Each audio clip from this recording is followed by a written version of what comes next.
अस्सलाम वालेकुम। उम्मीद करती हूँ आप सब ठीक होंगे, खैरियत से होंगे।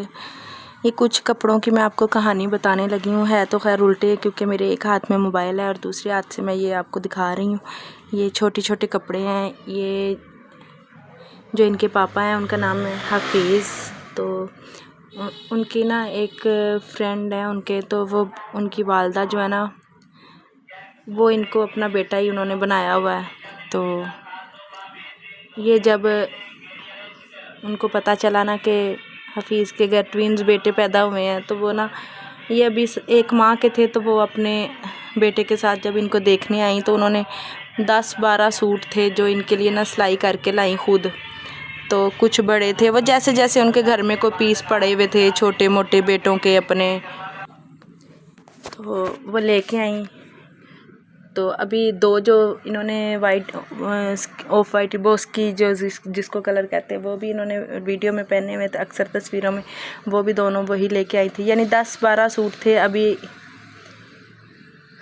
तो कुछ बड़े थे 2, वो मैंने स्टोर कर दिए पेटी में कि अभी इनको नहीं आएंगे।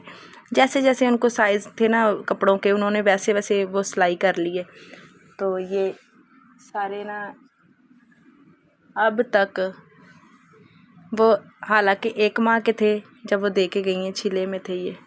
तो ये देखें, ये इतने छोटे कमीज़ हैं कि वो जैसे छिले के बच्चे को आ जाते हैं, लेकिन ये समर और रजब को अभी भी आ जाते थे, क्योंकि उनकी बीमारी के बाद उनके जिस्म ने इतनी ग्रोथ नहीं की। उनकी माशाल्लाह हाइट माशाल्लाह लंबी होती गई है, लेकिन उनका जो जिस्म था, मतलब वो मोटा नहीं हो रहा था, ना ही वो गर्दन वगैरह उनकी छोटी बच्चों की तरह ही थी। तो ये मैं उनको अभी भी पहना देती थी ना गर्मियों में, तो वो ये निकर ऐसे उसका पजामा उनको ऐसे शलवार आती थी जैसे ना हाफ़ निकर पहनाई होती है, कि जैसे शॉर्ट्स कपड़े पहनाए होते हैं। और बड़े माशाल्लाह से ये दोनों सूट ना, ये वाला और ये वाला, उनके पहने हुए इतने माशाल्लाह प्यारे लगते थे।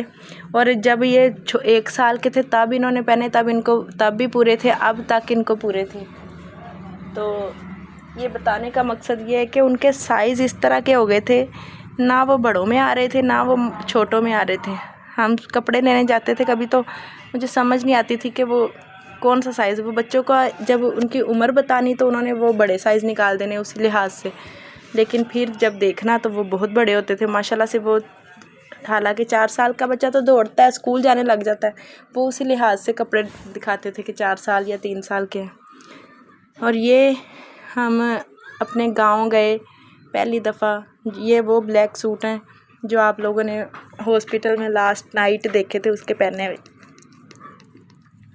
रात को मैंने इसको पहना दिया, मैंने कहा गोल सा गला है तो नरम सा कपड़ा इजी हो के सो जाएगा।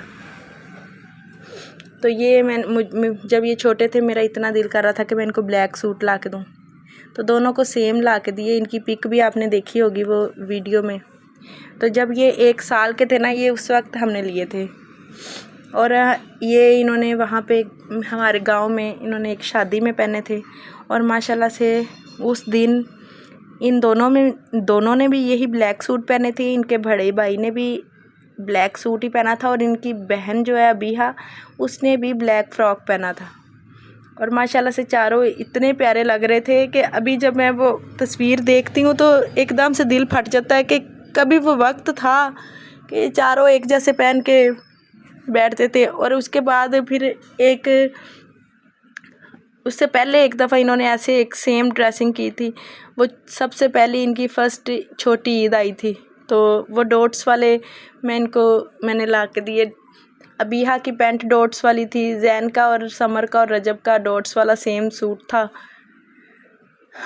तो उस वक्त भी ये ना माशाल्लाह से बहुत प्यारे लग रहे थे चारों।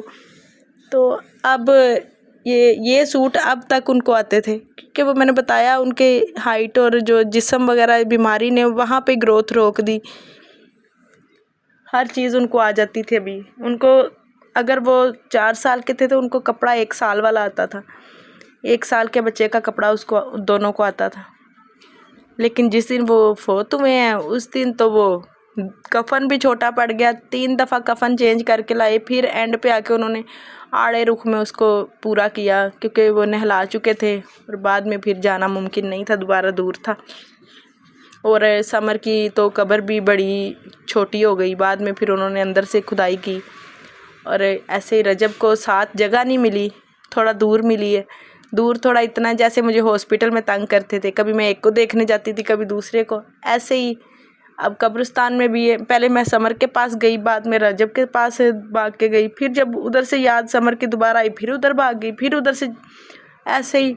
मैंने कहा मुझे अच्छे काम पे लगा गए हैं, 2 साल हो गए मैं ऐसे ही भाग रही हूँ, कभी उसके पास कभी उसके पास, और जाते जाते भी वैसा ही कर गए कि भागती रहो, कभी इधर कभी उधर। कब्रिस्तान वालों ने बहुत कहा कि हम साथ, एक हमारे बड़े भाई हैं जो इनके रजब और समर के ताया अबू, उनकी एक छोटी सी बेटी थी, वो उसको काफ़ी देर हो गई है, वो डेथ उसकी हुई है, तो वो उसकी कब्र साथ है समर के। समर अपनी दादों के साथ है, हालांकि वहाँ पे जगह कोई नहीं थी, तो साथ वो छोटी बच्ची थी दादों के। तो ये कभी सोचा भी नहीं था कि समर को इस तरह की जगह मिल गई है, जो कि बच्ची की कब्र अल्लाह तवक्कल थोड़ी सी साइड पे हो गई और दरमियान में ये उसकी दादों की कब्र है, ये समर की है, और बच्ची की साइड पे चली गई, वो बिल्कुल अपनी दादों के दरमियान में लेटा हुआ है। तो ऐसे ही कहते हैं जहाँ पे किस्मत है, जहाँ पे ढेरी बननी है, वहाँ पे इंसान कुछ नहीं कर सकता। उन्होंने कहा वो बच्ची की ख़त्म कर देते हैं, इनको दोनों को, इस जोड़े को इकट्ठा कर देते हैं एक जगह पे ही।